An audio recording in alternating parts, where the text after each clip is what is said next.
Hey, Rebbe. Okay, that took a while. Yep.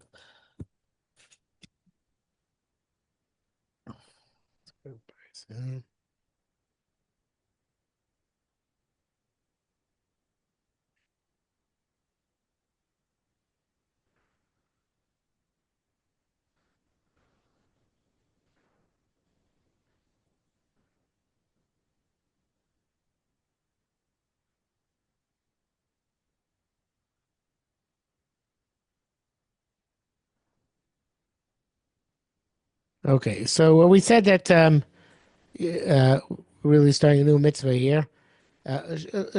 Still, you can't, should never have in mind that there's another God other than God. As far as Lo Yihyeh, there's a warning that you shouldn't have any other God. We're going to repeat that as a Rambam. Ramban, the Sefer Mitzvahs, the Ramban argues. He said that it's not the second commandment of the Ten Commandments is not to have another thought that there not to have a thought that there's another God. Because it's Zora Omer, it says it's a prohibition on those who say Eliato. You verbalize it. In other words, here Rambam says that you're not allowed to have a thought, machshava. There's another God. And the Ramban says that it's a warning on somebody who says, I have another God. Then he mentions other ways of serving other gods. Nevertheless, it's true. The in Avodah Zarah, you are punished for a thought, not just for an expression. And certainly, you don't have to actually serve it in order to violate the prohibition. Is hearing, and since they're punished for a thought, there must be that's forbidden to have a thought. It says he's learning it from a different pasuk. It says you should circumcise the the additional layers of on your heart, which is obviously the heart does not have an orla, it doesn't have a foreskin. It's a metaphor. For pechem lo takshu od, and you should not have you should not be stiff necked. Perush conscious oref. Explains that Hey, hardness. Rebbe. What? Obviously, it's metaphorical. If it was conscious, or if he says that what does it mean to be stiff necked, and why is it related to having an oil in one's heart? He thinks in his heart, slowly also not for the purpose of his first creator. From the time you think over takshu, even though you don't you get worship, or even don't even verbalize, but you violate. Don't be stiff necked. Stiff-necked. It's got to be going about Avodah Zarah. The Bashar of Averos, because in all other sins, Amru Sham, it says there, the Machshava Ra Ein Mitzaref L'Maisa. If somebody has a bad thought, it's not considered to be like a bad deed. Unless he violates and continuously violates. In which case, since he's a wicked person, so therefore, even his bad thoughts are considered to be, are held against him. But this passage is not necessarily about wicked people. So therefore, the only possible case in which it's going to be an avera, if you just think of it as the avera, that's avodah zarah. Besides, if that's the case, according to when they're having thoughts of avodah zarah, there's a positive command to worship God, and a negative command, which is which is the not to have foreign gods, which includes this, which is this mitzvah we're discussing. Okay, I'm going to skip a bit. He says here a very interesting thing. V'nei b'zeh ein tzarich lazkir kishrei Yisrael. You don't have to tell good Jews that they're not allowed to worship Avodah Zarah. So he says, what is this? What's the chiddush here? What's the novel idea in this commandment? Raklodia, it's kind of tell Shebechlal Elohim Achirim. There is well, I should go back a line. I'm sorry. Let me go back there. Ramban l'sham kasav divrei bahag shosar lishma l'divrei nevim. He says according to the Bahag, it's a mitzvah. This warning is a warning to listen to prophets. God give me avodah zarah. This also has to do with manners of avodah zarah. In other words, listen to the prophets and don't listen to anything false. Ayin sham. My comment see if you gimel divrei asmak. So he says that I'm not sure if it's going on the prohibition in general. It's going this variation of the prohibition that has to do with Avodah Zarah. Well, with listening to the prophets. But in any event, he says you don't have to tell this to good Jews, but you have to tell them this: including in foreign gods, ain't no dafka Avodah Zarah miuchedes. It's not necessarily a specific Avodah Zarah, not a Uh, specific idolatry. Any, just give me a second. yeah. Any other power that which exists, that you can consider it a separate entity, literally a separate group by itself. Even somebody believes in nature, that it's a separate power, independent of God. He's saying that there's a different power besides God. But even in truth, nature is also part of God's conduct of the world. Also, to say that luck is independent of God, right? Fortune is independent of God. And to say that things are contingent on your luck, on your astrological sign, on some sort of other independent motivating force besides Kosh Baruch Hu B'Chlal Teva. This is included in nature, Hashem's Baruch Sad, which comes from Hashem. Because if you believe in astrology, in luck, in fate, all of that comes. Sad. Hashem is put into a place. That which occurs as a result of the fortune or the luck should be so and so. Yes, what do you want to say? Uh, any chance we can edit that part out about the story? I feel like I said too much about like his identifiers. Yeah, we can edit it out. ואין הקדוש ברוך הוא משנה הטבע I'm a little והמס. paranoid. Just yeah.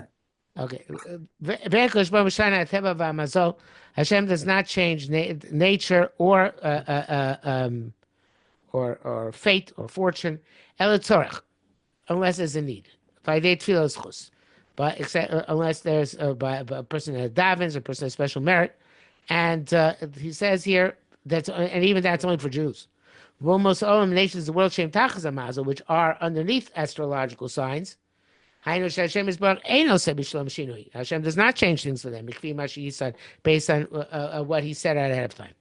But even though that's so, and the mazel has tremendous force by Jews and absolute force, according to Tzadok, by non-Jews. This astrological power, the power of astrology, who many is baruch, comes from God.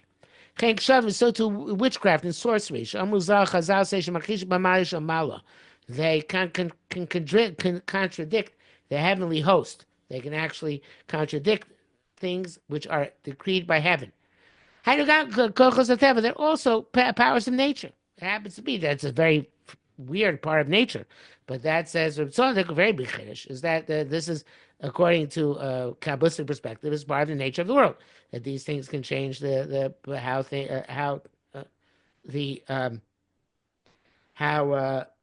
witchcraft and sorcery have an impact. And again, Tzadok obviously holds that witchcraft and sorcery are real, which many sources hold not that way.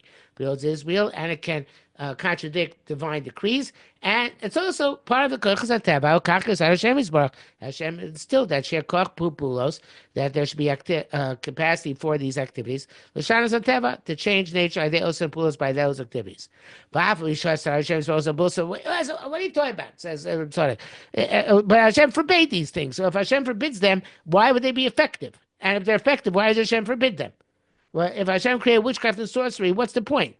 Right? If you're saying they're real and now to use them, so what's the point of them? Right? So somebody does it, goes against the will of God. But the fact that a person could do bad, even though it's against the will of God, that's God's will. That a person should be able to choose evil with his free will, and based on the free reign. Here it's shvirus is a negative free reign. In other words, inappropriate free reign. Shlibo of his heart. Because Hashem wanted there to be free will. He said, okay, if there's free will, we're going to use power, we're going to put powers in the world, which can be used by great people, holy people for good. And they have to be able then to be used by bad people for bad. and it's kind of like equal and opposite. So therefore, there's good magic. There's got to be bad magic. Kabbalah works. Kishuf also has to work. Okay, has to be a balance. Ukmosha adam bal erva. And just like a person has relations with a woman he is not allowed to have relations with. Moli mamzer, and he gives birth to a child who's a mamzer, right? Which seems to be totally inappropriate and unfair and not right, because God gave the free will, and free will is awesome, and free will there can create devastating tragedies. Because God put the world into a certain mode of conduct which it follows no matter what. Hashem is not does not want to change nature, that a person should not give birth just because the child was conceived inappropriately. Like Chazal say. So the somebody who acts with witchcraft. Witchcraft does its activity. Kamoshi said, he is barach, just like Hashem put into place. This is God's will. That there should be this power of witchcraft in the world. And he should warn against it. A person has free choice to do or not to do. That which says in the first paragraph, in terms of witchcraft, it says that if a person is on a high enough level that they can perceive that there is no power besides the Kodesh Baruch Hu, ultimately, which means even Kishuf is given its power only by Hashem, so he transcends the power of witchcraft and sorcery, and it can't act against him. And it says there that Rabbi Chiya, who had great merit, was able to overcome witchcraft. And means to say what we're saying, that also witchcraft, it comes from God's power. Nothing happens unless Hashem wants that there should be such a power. He doesn't change it. Which came, so that's case Rabbi Chanina, I said Rabbi Chiya before, Rabbi Chanina, the Navi's Chusei, Rabbi Chanina has great merit, Litzarko, for him, only him. Yishneh Hashem Yisrael Chesed. Hashem will change the power of witchcraft. Because he changes, just like he changes other powers of nature for the tzaddikim,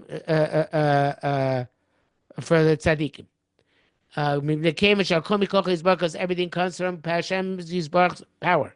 And therefore, at his discretion, he can say, Shofim don't work. So the Chazal say about the levels of tzaddikim, Mimo shall be, who governs me? Tzaddik. Hashem says that tzaddik governs me. Because Baruch goes, Hashem makes decrees, and tzaddikim can undermine those decrees. Roman says, Asim tzaddikim shikar b'shlosh Baruch Hu. In the ultimate future, tzaddikim will be known by the name of HaKadosh Baruch Hu, because they have this power, this remarkable power. But Chazal said, Yaakov nikra Kel. Yaakov is called God. Shem vayikra lo Kel Elkei Yisrael. It's a pasuk in this week's parsha, if I recall correctly. Mikaro, it says, who called Yaakov Kel Elokei Hashem? Varmo said, Melch Basav Dam Eno se Acher Kayotzibo. A human king can't make somebody else as great as himself, unless he deposes himself, obviously. Hashem can. And Ma'u Chuyavat Tzadikim, that's Kosh Baruch gives Tzadikim great power, as if it's like his own.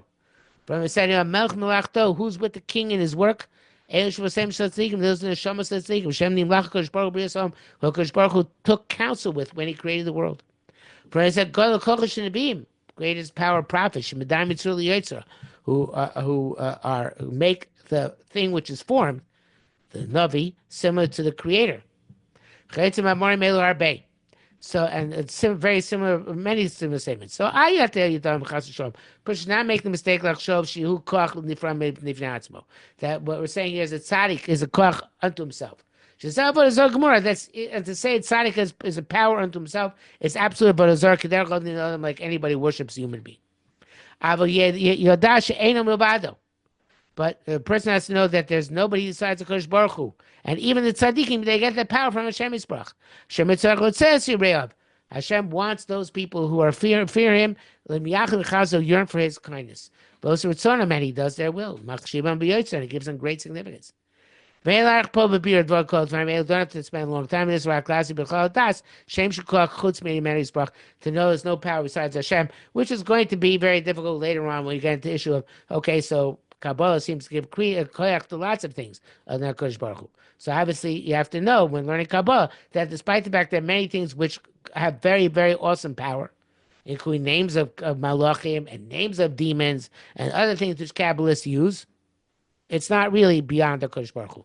It's all part of a Kodesh Baruch Hu putting free will into place in this world. Okay, so therefore, all these things are given power. Okay, so this I think since it starts here, new mitzvah, I think we'll stop here. Just want to see, here goes also again into the, more into this idea. Just want to skip a little bit ahead to see where he gets, yeah, this is, yeah. Yeah, okay. This is where he gets really much more into the in the next part he gets much more into the dangers and pitfalls of Kabbalah. Because the dangers and pitfalls of Kabbalah are just show you the first line here, are the mitzvah say liachto. The mitzvah say is to understand Hashem is one. Shema Yisrael Hashem Elokeinu Hashem Echad.